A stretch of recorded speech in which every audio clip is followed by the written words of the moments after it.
Welcome to the Strategic Oracle, the transmission space where timing meets soul and wealth begins with the rhythm. Let's begin. Here we are talking about January 2026. Can't even believe it. Now, I've been talking about 2026 as being a 1 year, which is a new beginning year. So that's 2 plus 2 plus 6, that equals 10, which equals 1. And in numerology, 1 is new beginnings. It's the start of a cycle.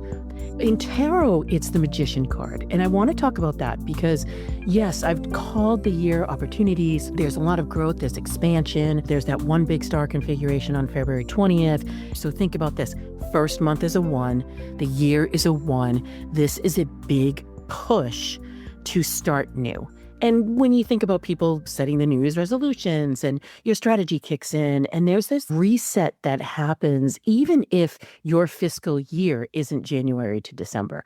There's just a newness that comes in. And so we feel squeaky clean as we start with the 1st of January. So that's super exciting. You get to do things over. You get to switch things up. You get to set a new course. You get to retire the prior year. And anything that went really well, you can bring forward. And anything that didn't, you can leave behind. So that's really exciting. And the cosmic energy, the planets, the stars, they are helping us this month. They are not any more active or less active than a normal month. We really only have 2 star configurations that are quote unquote big. We've been having this past and future excitement now since halfway through 2025. We're used to this. This is a cycle that kicked off in 2021. It's one that we're familiar with. For those of you who know astrology, it's Saturn and Uranus. Saturn is the past. Uranus is the future. They're very exciting and stimulating and activating for each other right now. And so they've been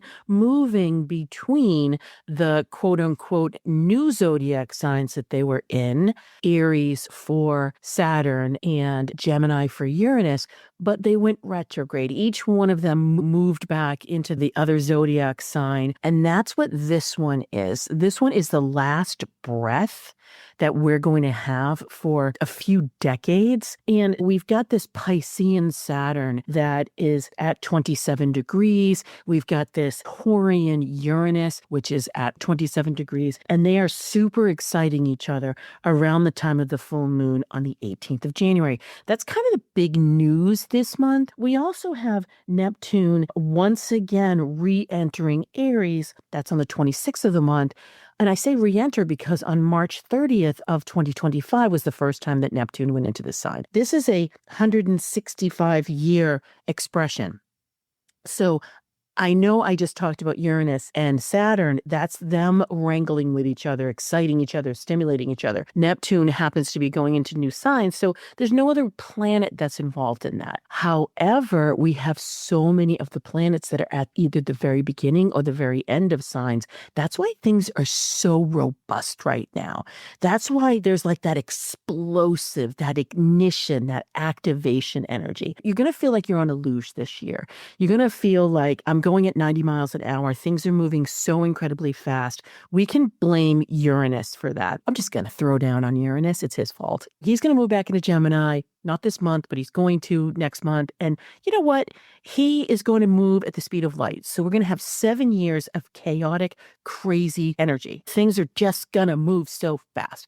And oh, by the way, Uranus is really the captain of technology. So poor Mercury gets all the bad rap for anything that goes wrong tech-wise. And right now, it's really Uranus's fault. It's really been Uranus's fault for a year now. So let's not blame poor Mercury, right? The good news is we're not going to have Mercury retrograde periods that are fraught with crazy technology things that feel destabilizing.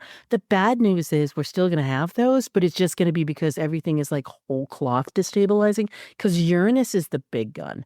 Uranus is the guy that says all the cloud structure is gone now. AI is going to crash. Oh, hey, AI is going to be born and no one's going to know what to do with it. We're not going to be able to wrangle with it because we're on a luge.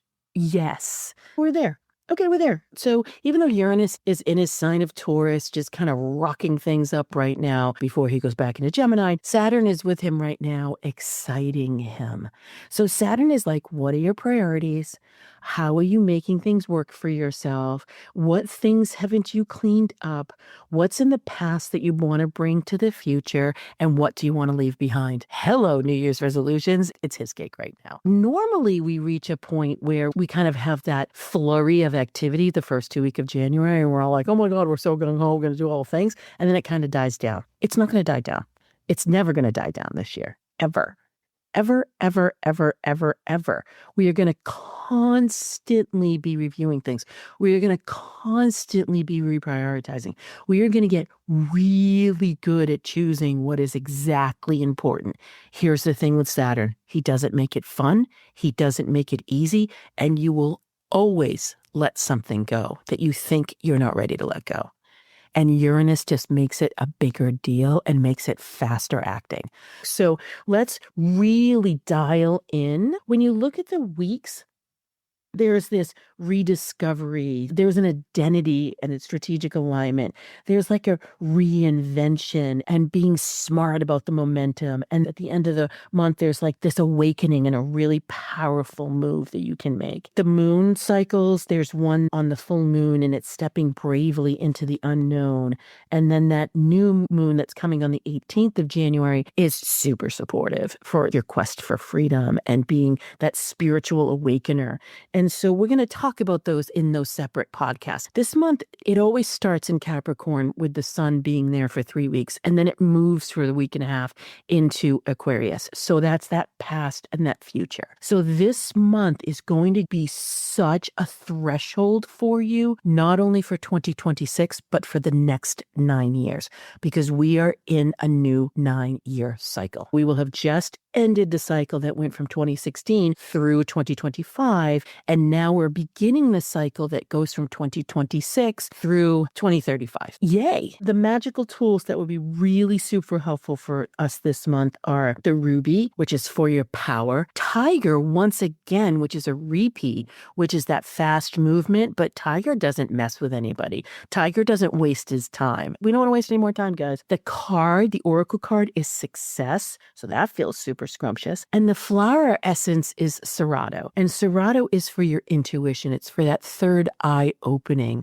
When I talk about spiritual awakening or pioneering spirit, which I do with the magic triangle, when I talk about that striving for the future, or I talk about Neptune in Aries, I am talking about your intuition, your inner knowing, your instincts. Serato helps you so much.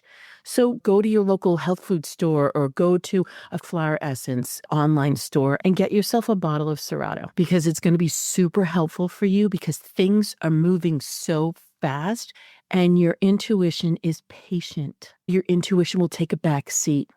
It will let your mind run amok. It will be that beautiful sage advisor just looking lovingly at you and just saying, I can't wait to get your attention, but I'll sit here patiently until I do so. So let's have that flower essence bottle and your water next to you and just add 3 or 4 drops in it. Drink it throughout the day. You can do it as many times a day as you want. I wouldn't do it more than twice a day, but that's me. And you can do it for the whole entire month and then see if things shift. Because flower essences are really gentle. Flower essences, in particular, meet your nervous system. They meet your heart center. They give yourself some space and some grace as your mind's going, blah, blah, blah, because that's not going to stop. The first 3 weeks, it's still going to be really fast, but it's not going to be as fast as the last week. So having a strategy set, knowing how you stand fully, having your priorities at the ready. I talk about 3 green lights, like make sure that those all are on before you say yes to something. Having those as like literally Post-its on your computer, so remind you of that. Having a good morning routine. You guys have heard me say this before. If you are in my beautiful Rich and Powerful Leader program, you know I exhaust myself saying this. Everything's moving really fast because this luge is going to be going at 1,000 miles an hour, and I want to make sure that you're on the right track. So January is a good month. January is a month that is filled with this forward motion, and there's open channels for you, and you can really find your footing. But that's the key. You want to find your footing because this is stepping on that bridge for the threshold of the next 9 years. If you want to get your intuitive success tips, go ahead and go to the blog. I have them all written out for you. You can read yours. You can look to see what your significant other and your partner is following too, because it's going to matter. Your energy really matters because that's the seat of power. I have another whole podcast that's coming right on the heels of this one. We're going to be talking about how other astrologers are talking about 2026 as fiery, and they're wrong. So there's going to be a whole episode with that. There's also going to be a whole nother episode about that February 20th activity that's happening. So if you're listening to me, you are a leader of the movement for change and transformation. I don't have a huge audience, but I have a rapidly following, very deep, very edgy, old soul audience. And yes, I'm talking to you right now. So, hi, it's January of 2026. As always, thank you so much for listening and sharing with friends. And until next time, happy soul tidings. You've been listening to the Strategic Oracle, where success isn't scaled from speed, but from soul. If this stirred something real, follow it. Apply for activation, enter the vault, or pause right here. Integration is leadership too. Because the truth is, you were never meant to chase the timing.